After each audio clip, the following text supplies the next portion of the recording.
ആരോഗ്യത്തോടെ ഇരിക്കാം. മികച്ച പരിചരണം ഞങ്ങളുടെ ഉറപ്പ്. Shoranur medical trust, Shoranur. ഒറ്റപ്പാലം മീറ്റ്നയിൽ പോലീസ് ഉദ്യോഗസ്ഥർ ഉൾപ്പെടെ 2 പേർക്ക് വെട്ടേറ്റ കേസിൽ 2 പേർ അറസ്റ്റ്. മീറ്റ്ന താഴത്തേതിൽ വിവേക്, വടക്കേതിൽ പുത്തൻ വീട്ടിൽ ഷിബു എന്നിവരാണ് പിടിയിലായത്. ഒറ്റപ്പാലം സ്റ്റേഷനിലെ ഗ്രേഡ് SI രാജ് നാരായണനും സംഘർഷം നടന്ന സ്ഥലത്ത് നിന്ന് കസ്റ്റഡിയിലായ അക്ബറിനുമാണ് പരിക്ക്. കഴിഞ്ഞ ദിവസം രാത്രി 12ഓടെ അക്ബറിന്റെ വീടിനു സമീപമായിരുന്നു അക്രമ സംഭവങ്ങൾ. അക്ബറും സുഹൃത്തുക്കളായ കൃഷ്ണനും രതീഷും ചേർന്ന് മദ്യലഹരിയിലിരിക്കെയായിരുന്നു ആദ്യ സംഘർഷം.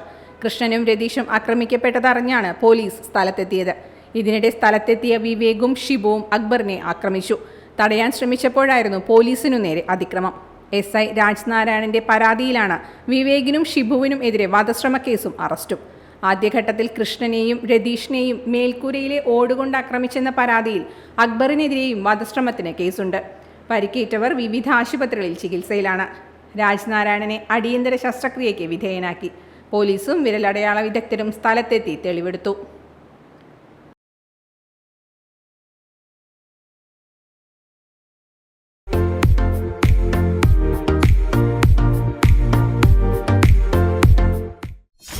.view news. കാഴ്ചകളാണ് ലോകം. കണ്ടു തുടങ്ങുക.